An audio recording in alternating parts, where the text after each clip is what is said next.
just by addressing those before we move on to a couple of other hot topics. And I apologize if some of you have already answered these questions about search and rescue and canine and rivers and lakes. As I alluded to in the very beginning of this, Mojave County is a really big county, so there's a lot of challenges there when it comes to aiding lost people and, you know, on the water and in the desert. So if you could just go ahead and address those search rescue, rivers and lakes, canine, and then investigations. And John, I think we will start with your end of the table this time.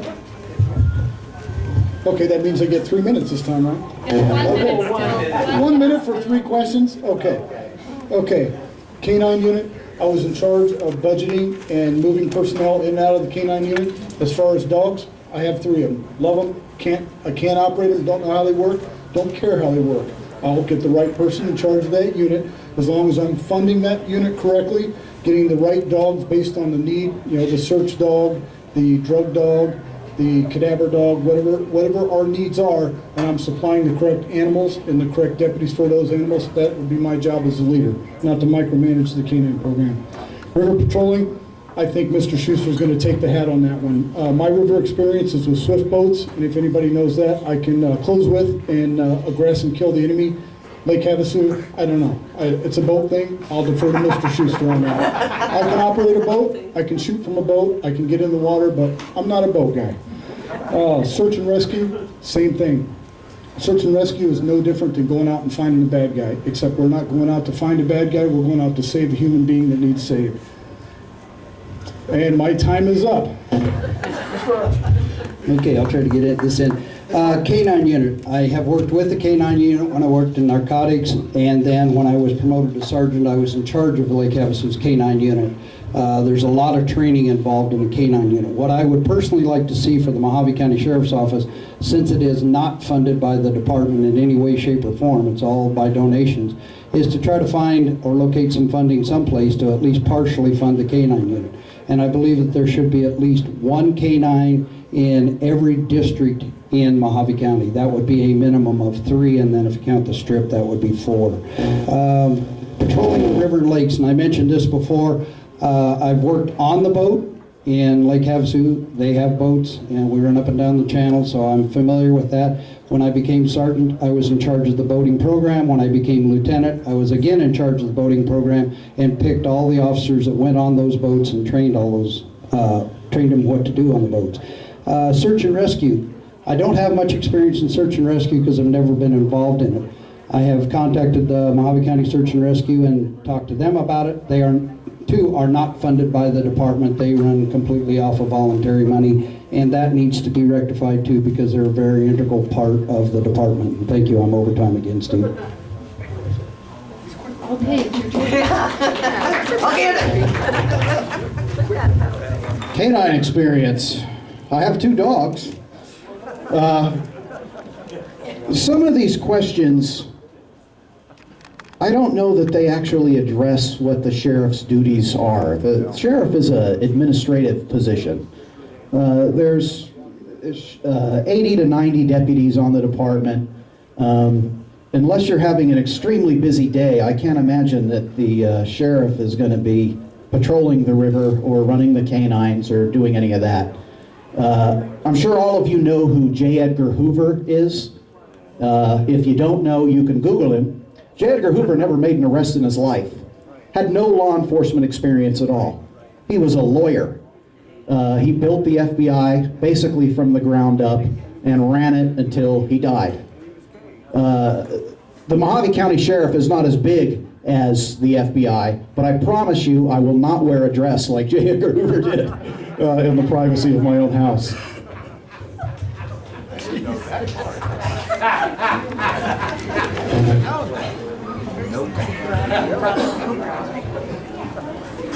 Thank you.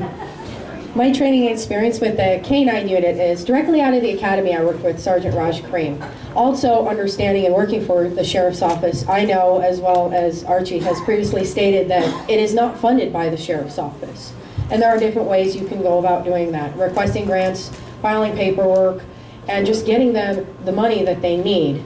When you're dealing with the K-9 unit, there's also another aspect that some people don't realize is that we can volunteer. I myself volunteered at many functions, car functions, helped fundraising for the K-9 unit to help it keep going. Unfortunately, if we don't do those functions of the K-9 unit, we will lose it. And it's not a program we can afford to lose. Along with everyone else's comments, in reference to the water and patrolling, I was a street deputy. I handled all my own criminal investigations, traffic enforcement, calls for service, everything along that line. I did assist the waterways in reference, thank you Steve, sorry, I'll try to hurry.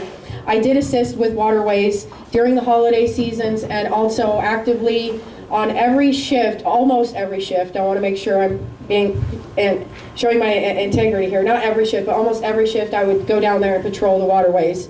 I always tried to assist the waterways unit as best as possible. And in reference to search and rescue, fortunately with the sheriff's office, although there are disadvantages that we're all addressing, there are advantages. With us being a smaller agency, we all have to do our own investigations. We all have to handle that. And thank you, Steve, again and again.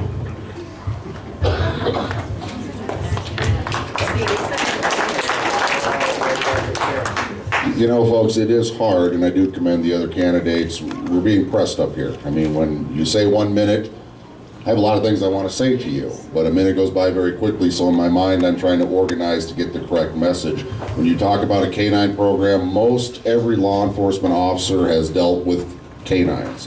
We are trained at the basic level how to react when your fellow officers have these dogs, so we don't get hurt and we don't interfere with what they're trying to do. Yes, it's a valuable program. It'd be great if we could fund K-9s through the regular budget, but right now we can't. It'd be great if we can do a lot of things. We're running shorthanded on the boating staff. We're running shorthanded in patrol. Where do you draw the line? At what point do you say, well, we're going to focus on K-9 and not boating? Or we're going to focus on, you know, patrol in a specific area and not something else? We have deputy sheriffs, men and women serving you, risking their lives for you, working by themselves out in the middle of nowhere, and we tell them, good luck. If you need help, hopefully we can get somebody to you. Okay, that's what really needs to change. But it's a much bigger picture, and I don't want to get off topic. As far as search and rescue training, I'm a search and rescue coordinator. Okay, I'm required to be by the state, or I was required to be by the state, because I was the boating safety supervisor for so many years. Anytime there is a missing person on the water, and the sheriff's office is mandated, Corey went over, I'm going over, the sheriff's office was mandated to put out a search and rescue function, okay? So that's why key players in the agency were trained as search and rescue coordinators, because there's a lot of documentation associated with that. I can get to my third question again, a minute, wow. All right, thank you.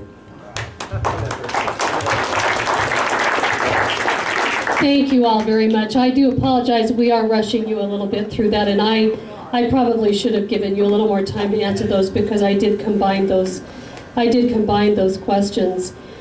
One of the more interesting questions that's on here concerns any possible experience any of you may have had if you're on the other side of the law. Do you mind answering that question? I'd be happy to. As an 18-year-old young man, I was on the other side of the law. Old Sergeant Schuster, prior to being a law enforcement officer, got in a fight with another boy. Sergeant Schuster won. The law enforcement came, they were in the right, you know, was something that I own up to, and I was ultimately charged with disorderly conduct, and it was dismissed, and it actually helped me. And I'll tell you why it helped me, because it made me focus. I realized it's time to grow up, it's time to move on, and that's when I actually applied for the sheriff, or the position with the sheriff's office. And so I don't look at it as a negative thing. Shouldn't have happened, but it did, and it allowed me to get to the point where I'm at today, so thank you.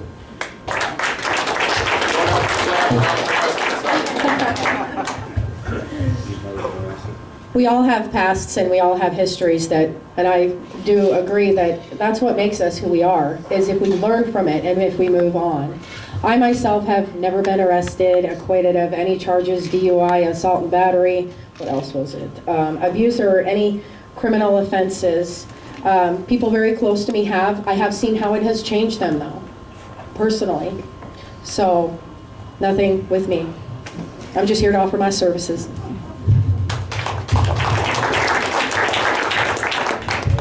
Finally, a question I can answer. No, I am as squeaky clean as they come. If all of the Boy Scouts of the world were compressed into a bag, that's me. I did want to address question 8. Can I do that real quick? You have time. Okay, I actually do have investigation training. I put myself through private investigation school in Los Angeles along with bodyguard training, and I worked for one client as a bodyguard. Doesn't totally apply to the sheriff, but I'm not a total bozo up here. I did not choose to pursue that career because it's incredibly boring. Well, the sheriff's job isn't boring, I can assure you that. How about you, Joe? I would agree with that assessment that it is not boring. I have never been arrested, charged, or anything. I've never, I guess I'm kind of like John, I'm kind of squeaky clean. It always scared the hell out of me because I never thought that jails were a very pleasant place, and I certainly didn't want to be there, so I just stayed on the other side of the law. And so I have nothing to contribute there. Speeding ticket? I might have had a lead foot, yes. I will have had a few speeding tickets in my younger days. For those of you who don't know me, I rodeoed for about 30 years, and running from one rodeo to another, I got several speeding tickets, but that would be the extent of my criminal background. That's not a crime. Well, I'll have to admit to that too. I'll have to admit to that too. I've been a motorhead my entire life. Mopar, Chevy, and Ford, and they have all cost me dearly in tickets, tires, and abuse from a lot of people. I did have run-in with law enforcement. I was not arrested, never been charged with a crime, anything like that. But my neighbor was an Illinois State Trooper, and I raced motorcycles as a kid, and I would rev it up. I'm out in the garage making noise with it. He was a day sleeper. Until I worked the midnight shift, I didn't know how important day sleep was. My encounter was he grabbed me, threw me on the ground, shook me, and threatened to tell my dad if I start that thing up again in the daytime. It was a positive experience. He got me into law enforcement, was eventually my boss. All right, thank you all very much for that. And of course, being the sheriff there's no way to avoid it being a political position. So, a political question at the Republican Forum, obviously. We can't have a discussion, I think, in running for sheriff without talking about guns. And one of our candidates, I think this evening, did allude to what is going on up in Oregon. And something that is on a lot of our minds here this evening is how you feel about private gun ownership. And the specific question on the sheet is if there was ever a presidential order to confiscate guns, if you would enforce it. It's kind of hard for me to imagine the president being able to do something like that, but that is the question, and kind of on other people's minds. So, where did you're on that. Okay, go ahead. Okay, confiscating guns and presidential orders.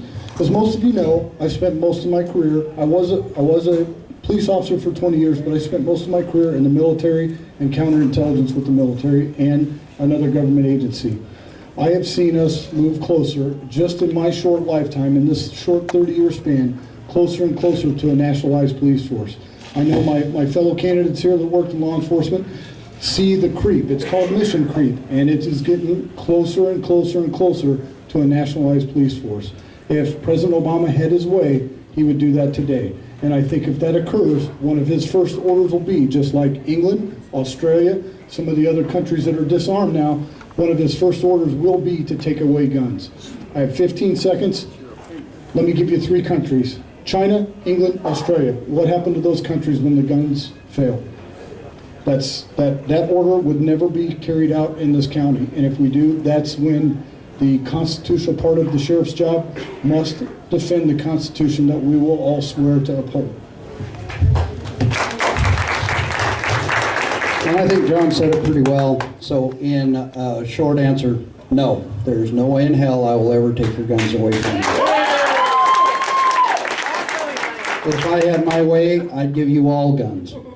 And the training to do that. I firmly believe that if you want a gun and you want to be trained, you have the right to have it, and you should have it. There are people here tonight carrying them on their hips, and I certainly applaud them for doing that. So, anyway, the answer is no, and there's a lot of things that the federal government dictates to us, and a lot of things we have to do even though we don't like doing them. But I can tell you firmly and without a doubt in my mind at all that if that order ever came down, which we've seen how much executive order Obama has already done, that I would not obey that order.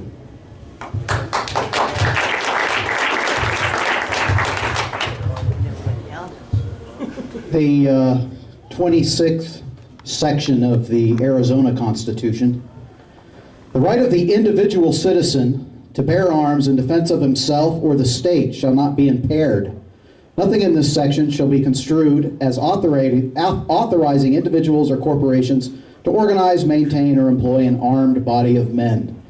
It's not just the Second Amendment, folks. It's in the Arizona Constitution. So even if Congress got together and repealed the Second Amendment tomorrow, that does not change the law in Arizona. The sheriff is charged under Arizona statutes with preserving the peace, preventing and suppressing affrays and breaches of the peace, and in the event of a presidential gun confiscation order or any other screwy thing they come up with, as your sheriff, I would deem that as a breach of peace, and if I had to, I would call out the militia and we would stop it.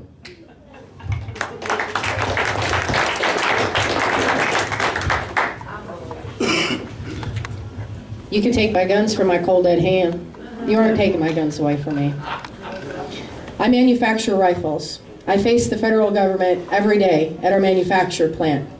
It is not an option for us to have our guns taken away. You have to have a constitutional sheriff, and I am that.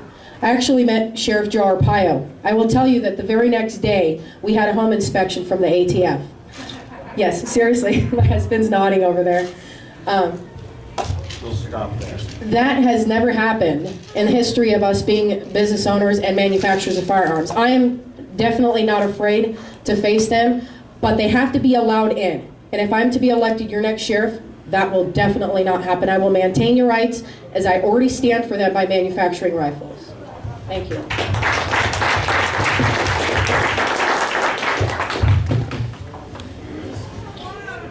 I guess you know what my answer is going to be. I'll say this, I have never arrested a bad guy carrying a licensed weapon. Okay? Think about that.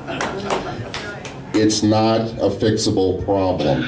Unless we can literally take every weapon out of everybody's hand, it is not a fixable problem. And I'll put it this way. If that were to come to pass, where they tried to disarm the good citizens of Mojave County, I'm either going to the morgue or I'm going back to jail, because it's not going to happen, okay?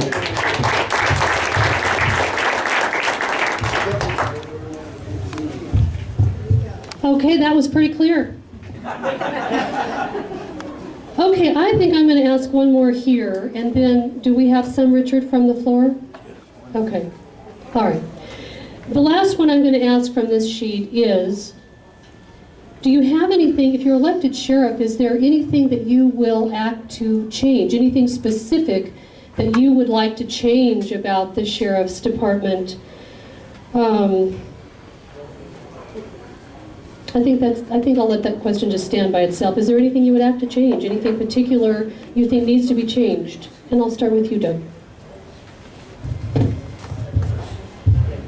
Up, down, up, down, up, down. You need the extra stuff. Yes, I do. Actually, I know I have a minute, but I went on my diet January 1st, and then I came to a meeting at a buffet, and I'm a little disappointed with myself because I indulged. There's a lot of things that need changing. There's a lot of things that are working. The bottom line is this: I believe very strongly in the men and women that work at the sheriff's office. These people are there for us, period. They're there to keep you safe. Their hearts are in the right place. But you can't run a sheriff's office if you don't have staffing. Currently, the sheriff's office is 30% down. It means for every 10 officers, we're missing 3 out on the road. It's unfathomable and it's unacceptable. and we should be outraged as a community. I'm actually going to throw out a number at you, 13,558. Anybody know what that number is? It's a lot of miles, but that's not what I'm referring to. In 2014, 13,558 crimes were committed in Mohave County. Think about that. We have 200,000 citizens in Mohave County, roughly 200,000 citizens. That means in 2014, 1 out of every 15 citizens in Mohave County fell victim to crime. It has to stop. We're going to fix what's going on in the sheriff's office. We can do that. The big fix is fixing what's going on in our county. Okay, we're going to get it done, and I thank you.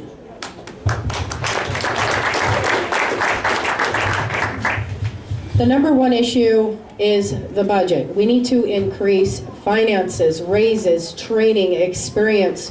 Let all the officers know, the supervisors know that they are appreciated, and they will give you that same respect back. Morale is extremely low, and they have opportunities at other agencies surrounding us. We have the highest turnover rate in Mohave County Sheriff's Office. It's a constitutional position. We are supposed to be the successors. That's not acceptable for us to be at the lowest. We have to lead, and the only way to do that is to raise those people up that are still here. We have some deputies I see present here right now. I want to take a chance to just thank them for being present here and being concerned about what's going on with the county and with the community, and I appreciate their support in the debate tonight. But we need to take those steps. We need to take those steps.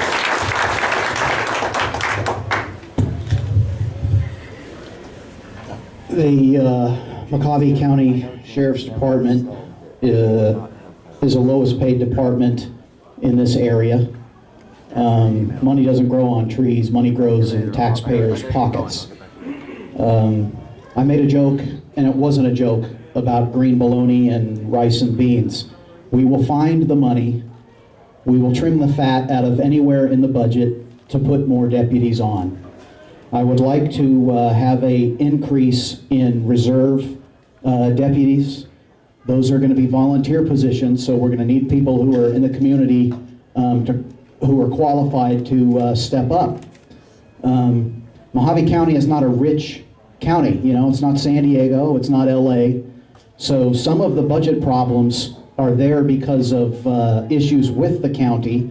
The sheriff can't go over to the county and punch them out and make them give them more money. That's not how it works. But if you want the sheriff's budget to be increased, you guys have to pressure the people at the county to do it. And if I'm your sheriff, I'll make sure that the money is not wasted. It'll get spent where it needs to be spent.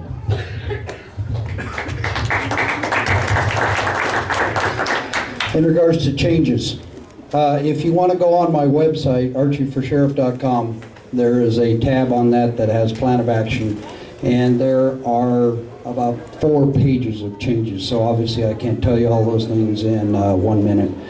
I have met with a couple of the supervisors, and I plan on meeting with all the supervisors, because the primary concern for me is these deputies have got to have a raise.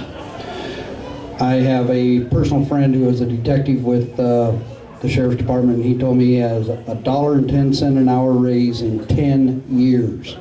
That's completely unacceptable, and I know it's tough. I know dollars are hard to come by, and Gina's here, and I've talked to her personally. We have to find more money, or we have to figure out how to justify where the money is going. Public safety is the #1 concern, I think, over all of county employees. The cops, the deputies need raises. They need to be able to know that they're going to get a pay raise every year, be it 4%, whatever it is, but they have to have that. That's a primary concern. But if you go on my website, you will see that I have a plan of action, and there are at least 4 pages of things that I hope to accomplish.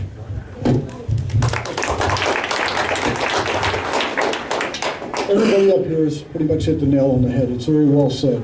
I also have a strategic plan. It is housed with the Republican Party headquarters. Many of you have a copy of it, and it is on the website. So take a look at the strategic plan, because as Joe, I have like 36 pages of stuff that I'm going to do. Most of all, the budget and the pay for the deputies has been talked about. I don't think people really realize how bad it is. I met a deputy. I didn't know he was a deputy at the time. He didn't know I was running for sheriff. My wife and I were dropping off food at the food bank. They were picking food up. That is the wrong answer. Somebody's going to go out and risk their life every day and they can't feed their family. They got to go to the food bank for food. And we wonder why the attrition rate here is terrible. You know, 30 grand a year for a deputy is not satisfactory. It is not sufficient salary to do what they do. I know, Steve, I'm out of time, but people don't realize the street deputy, what they go through. They sacrifice family, themselves, holidays away from your kids, holidays away from your families. Has anybody worked midnights for a long time? I worked midnights for 12 years. It is not pleasant. You meet society's worst during that time. I've been shot, I've been stabbed, I've had my nose broken, I've had teeth knocked out. That's not the fun people. And you're going to ask these guys to do it for $30,000. That will change. If I have to take the money out of every single vehicle and put it into personnel, that's what I'm going to do. Thank you.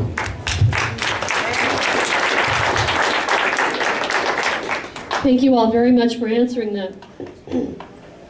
And we sure do appreciate our law enforcement officers, our sheriffs, our deputy sheriffs, we really do. I don't think there's anybody in the room that would disagree that they're all worth quite more in compensation. All right, let's take a few questions from the floor. Steve, I see you. Is it your question? One question. Wait a second. Don's got the mic. Okay. Here, let me get to it. So one question, You gotta speak right up into it. and we're going to do a minute for an answer for everybody. Just one question real Okay. quick. It was proposed by the current sheriff before the Board of Supervisors to implement a 1/4 cent sales tax. Speak right into it. Okay. It was recommended by the current Sheriff McCabe to have a 1/4 cent sales tax to fund the county department, which would add about $6 to $7 million a year. Do you believe that that would be a good thing to do, since half of the money comes from people traveling through our county? Go ahead and let him. I'm not opposed to a sales tax increase. Still, we have looked at this budget, and I've had a budget analyst look at this budget and say there is money within that budget. Do I think we need money from the outside? Yeah. 1/4 cent? I don't know. I'm not a budget guy. I'll get with the accountants and find out, but I do think that money from the outside is going to be needed, at least for a while. We've never had a tax increase anywhere I've ever lived, including foreign countries, a tax increase that has come and then brought back down. But it's unfortunate. I mean, this is the world we live in. If we want security, it has to be paid for, and these guys deserve it. So I would support a 1/4 cent sales tax. Not quarter, but 1/4% sales tax. 25 cents per $100. There you go. Well said.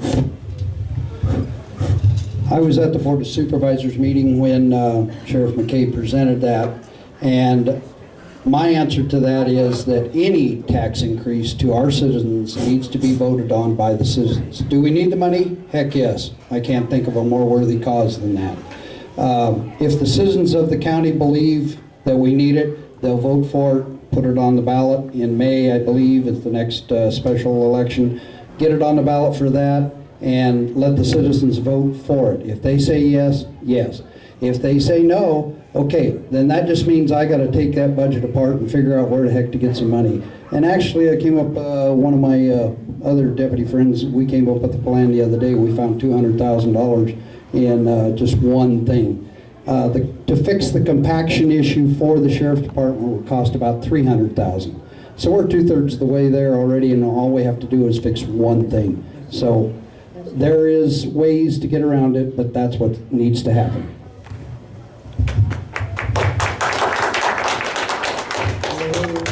One of the concerns that I hear a lot of people have, it hasn't been raised today, is deputy response times. That's a factor of how far away you live from the nearest deputy and how many deputies are on patrol. If you want to have more deputies, you got to pay for more deputies. That is your decision to make, I think. I agree with Joe Archer on that one. However, as your sheriff, I will wring the fat out of the budget. We will drive those vehicles until the wheels fall off of them. We will have beans and rice in the jail.